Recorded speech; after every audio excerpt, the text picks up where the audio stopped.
Hello dear student, I am Rohini Daun. I will welcome to all of you. Today we learn about Introduction to Object-Oriented Programming in PHP.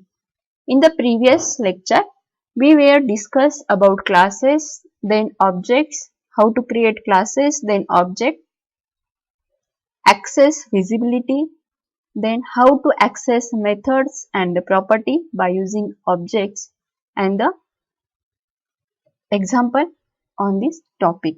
Today we will discuss about encapsulation, constructor and the inheritance.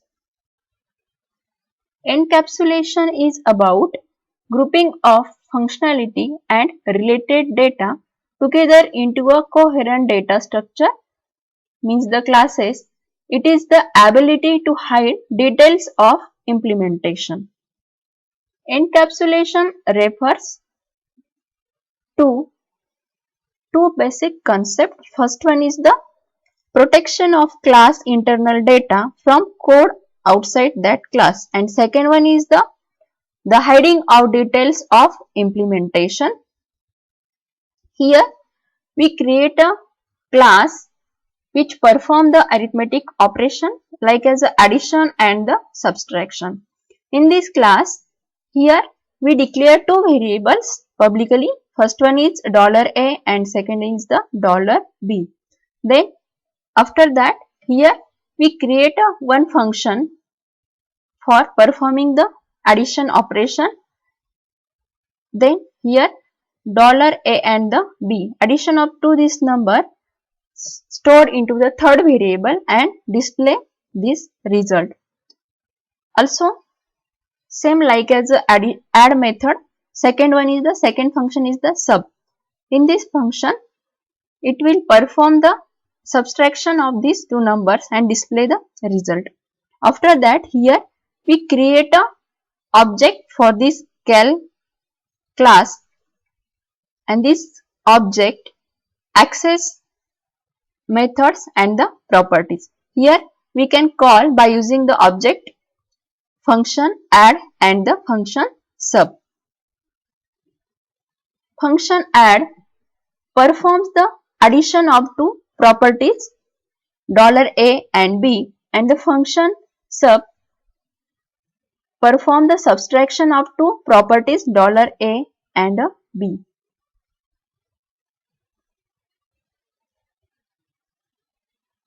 Next one is here constructor and the destructor. Constructor is a member function which is initializes object of a class. Constructor automatically called when object created. Constructor are special member function for initial setting of newly created object instances from a class, which is key part of the object oriented concept in a PHP 5.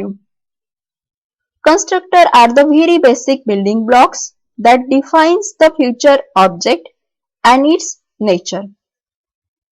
You can say that constructor are the blueprints for object creation, providing value for member function and member variables. Constructors start with 2 underscore and generally look like a normal PHP. Here syntax for creating constructor, function is a keyword. After that, here you can use the 2 underscore after construct keyword and the argument list. This is the syntax which is used in a PHP 5, and here function and the class name, means you can create a constructor by using the same name like as a class. This syntax not provided by the PHP 4.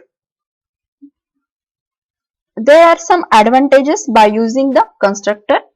First one is constructor provides the ability to pass parameter which are helpful in a automatic initialization of the member variable during the creation time.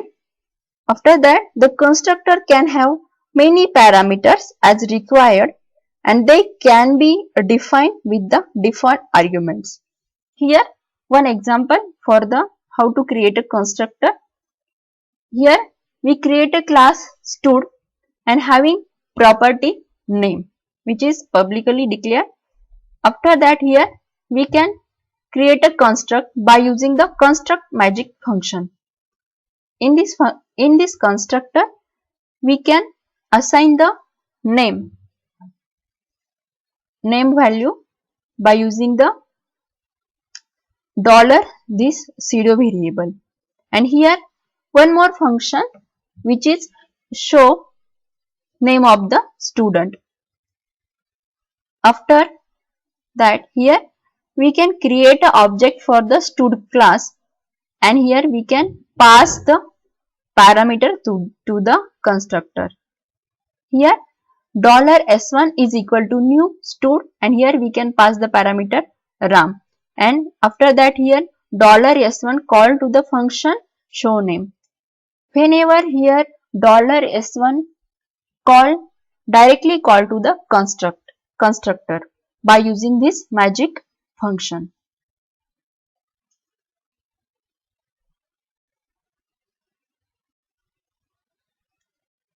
One is type of constructor. There are three types of constructor. First one is the default constructor, parameterized constructor, and the copy constructor. A default constructor, it has a no parameter, but the value to the default constructor can be passed dynamically. Second type is the parameterized constructor. It takes the parameter and also you can pass different value to the data members. And last one is the copy constructor. It accepts the address of the other object as a parameter, and this type implemented by using clone method. After that, destructor. A destructor is a function, means the special function is called when an object is destroyed or the script ended. Syntax for create a destructor. This is only allowed in a PHP 5. Here you can use the function keyword, after that to underscore and the destruct method. Destructor is also a special member function which is exactly the reverse of constructor method and is called when an instance of the class is deleted from the memory. Destructor are the methods which are called when there is no reference to any object of the class or goes out of scope or about to release explicitly. They don't have any types or return value. It is just called before deallocating memory for an object or during the finish of execution of the PHP script or as soon as the execution control leaves the block. The global objects are destroyed when the full script or code terminates. A cleaning up of resources before memory release or closing of files take place in the destructor method. Then advantages of the destructor. Destructor gives chance to object to free up memory allocation so that enough space is available for new object or free up resources for other tasks. And second one is it is effectively makes program run more efficiently and are very useful as they carry out cleanup task. Here one example, same example here. Here we can create a class stud and declare one property or variable name. We can call here or declare the constructor by using the construct method magic function, and here we can pass the one parameter to this method.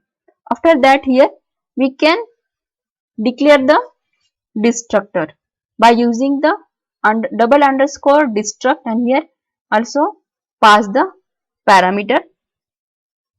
Here $this name is equal to null, means here we can give the value as a null, means the destroy the properties. After that, here we can also declare one more function, show name. It will display the name of the student. Here we can create a object $s1. At the creation of object, it will directly call to the constructor, and here after creation of the object, it will call the show name method. And here ending of this script or termination of this program, it will call to the destruct method and it will destroy the object or the properties here. Next one is the inheritance. Inheritance is the ability of PHP to extend classes and that inherit the characteristics of the parent class. There are the three types of the inheritance. First one is single inheritance, multi-level inheritance and multiple inheritance. But in PHP, multiple inheritance not allowed. For this type, we can implementing by using the interface concept. Inheritance allow us to write the code only once in the parent class and then use the code in both the parent and the child class.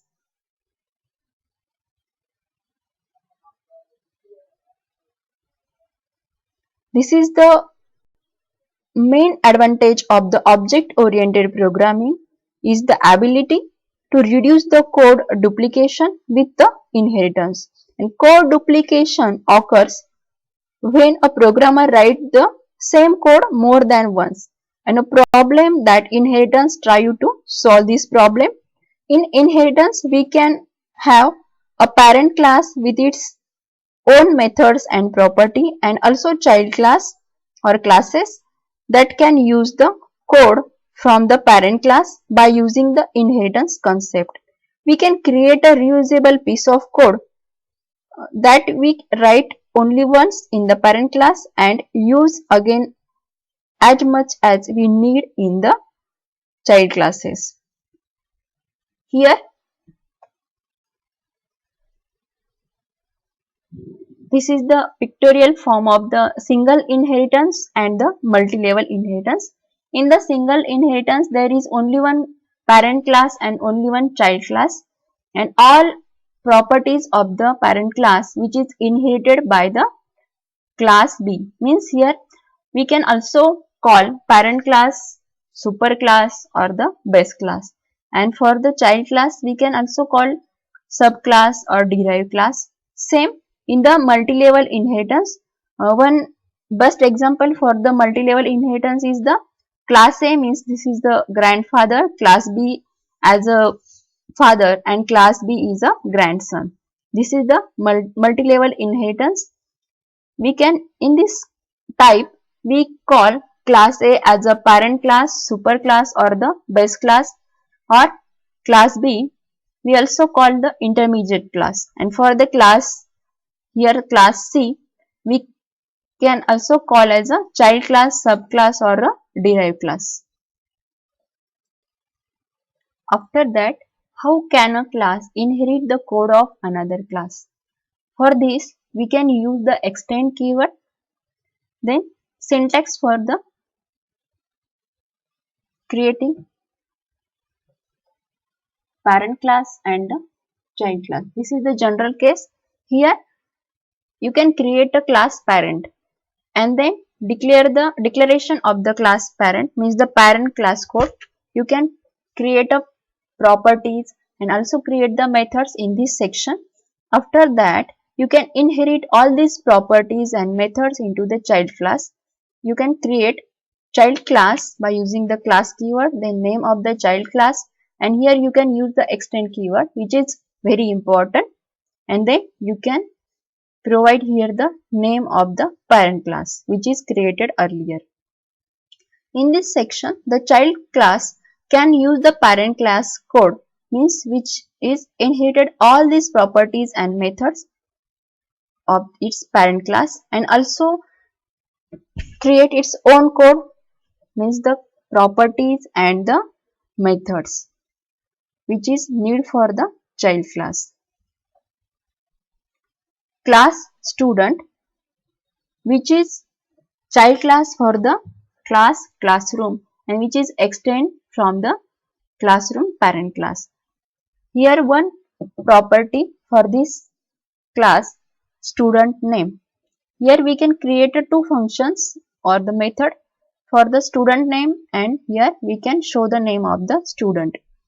After that we can create a one object for the child class. Means the child class access properties and the method of the parent class. Here object of the child class $s1 which is access the method of the parent class directly, set name, and here we can pass the classroom name tybca and it will display the name of the class. And after that here we can also call the method of the child class by using the same object and it will display the name of the student. Thank you.